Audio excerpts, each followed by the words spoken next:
আসসালামু আলাইকুম দর্শক বন্ধুরা, সবাই কেমন আছেন? আশা করি সবাই ভালো আছেন। আমিও ভালো আছি। আসলে আমরা পার্কে বেড়াইতে আসছিলাম। পার্কের এখানে অনেক রোদ উঠছে, সেই জন্য আমরা যেতে পারতেছিলাম কোনো একটা দুর্ঘটনার কারণে। মানে এত পরিমাণ রোদ, ওইখানে যদি যাই তাহলে আমাদের লাশও আসতে পারে। আমি, আমার শাশুড়ি আর আমার প্রভু শাশুড়ি আমরা যেতে লাগছিলাম। দুইটা ছেলে পেলেও আছে আমাদের সাথে।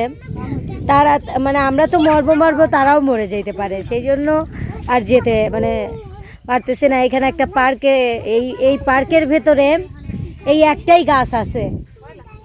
এই গাছটায় এত সুন্দর বাতাস, মনে হচ্ছে এইখানেই থাকি, এত সুন্দর।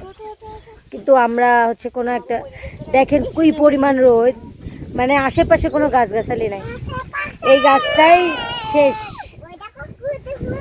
আর পিছনে আমার ভাই, মানে ওই আমার ফুফু শাশুড়ির ছেলে, ও আমাকে বলে শান্ত ভাবি, আমি শান্ত ভাবি। যাই হোক দর্শক, যেতে চেয়েছিলাম একটু আমরা বেড়াইতে, কিন্তু এত রোদের কারণে যেতে পারলাম না। প্রচণ্ড রোদ, মানে সবাই অসুস্থ মানুষদের আরও অসুস্থ হয়ে যেতে পারি, সেই জন্য যেতে পারলাম না।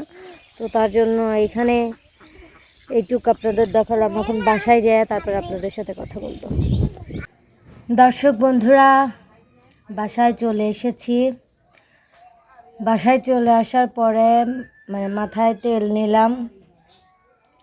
আমি মাথায় সচরাচর তেল নেই না, তাও আজকে তেল নিলাম। অনেক খারাপ লাগতেছিল তার জন্য। আর বেড়াতে গিয়ে আসলে দেখলেনই তো, প্রচুর পরিমাণ রোদ। আসলে এমনিতেই এত পরিমাণ গরম, তার উপর আবার এত রোদের ভিতর যদি ওই ব্রিজের কাছে, ওই আমার শ্বশুর যে লাগাইছে, ধান লাগাইছে, ওই দিকে অনেক দূর, অনেক দূরে।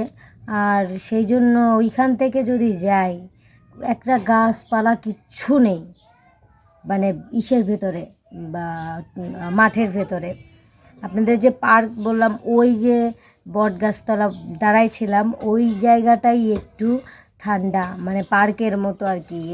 এত বাতাস, এত গরমের ভেতর ওই জায়গা বসে থাকলে মনে হচ্ছে যে এত ঠান্ডা, প্রচুর ঠান্ডা, প্রচুর ভালো লাগলো। আর এত পরিমাণ কারেন্ট যায়। এখন একটু আগেই কারেন্ট আসছে, কারেন্ট প্রচুর পরিমাণে যায়, এত যায়। জানেনই তো সবাই, আসলে বাংলাদেশে যারা আছেন, বাংলাদেশের মানুষ তো অবশ্যই জানেন যে কারেন্ট কী পরিমাণ জ্বালায়, প্রচুর পরিমাণে কারেন্ট জ্বালায়।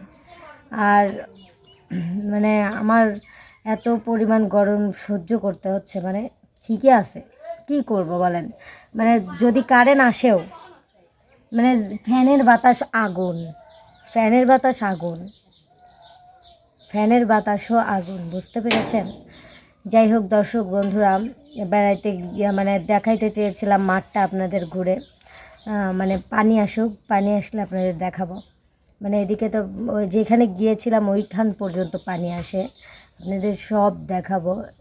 এখানে তো থাকবো, আপনাদের দেখাবো। তো এখন আপনাদের গান শোনাই, আমার কাজই গান শোনানো।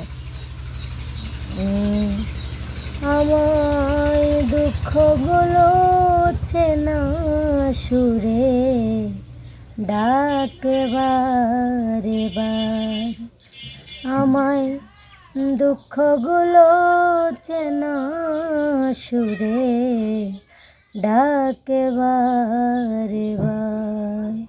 কার কাছে কই মনের ব্যথা, কে আছে আমার দুঃখগুলো চেনা সুরে ডাকে বারে বার। হ্যাঁ, গানটা নতুন শিখেছি, গানটা বলবো। আর সামনে আপনাদের জন্য একটা আকর্ষণীয় ভিডিও আছে, ভিডিওটা করলেই বুঝতে পারবেন। আসলে অনেকেই অনেক ধরনের মন্তব্য করতে পারেন, কিন্তু কিছু করার নাই। আমার এখন চলতে হবে। কারণ কিসের জন্য? আমি সবার সাথেই মিলেমিশে প্রোগ্রাম করতেছি, সবার সাথেই প্রোগ্রাম করতে হবে। কারণ আসলে এটা তো আমার বুঝতে হবে যে আমার চলতে হবে। আমরা গরিব মানুষ, আসলে আমাদের চলতে হবে, আমাদের নিজের ভবিষ্যতের চিন্তা করতে হবে। আমাদের মনের ভেতরে হিংসা রাখলে কোনো নেই, মানে রাগ রাখারও কোনো দরকার নেই। মানে রাগ দেখায় আর কি করব আসলে। আমার আর কি এইসব ভালো লাগে না। বিশেষ করে সে কাজ করব, বাসায় আসবো, মানে সারাক্ষণ তো আর ওখানে থাকতেছি না। মানে দিনের বেলা যাচ্ছি, কাজ করতেছি, চলে আসতেছি। কাজের বাহিরে আর কিছু না বললেই আসলে এই যথেষ্ট আমি মনে করি।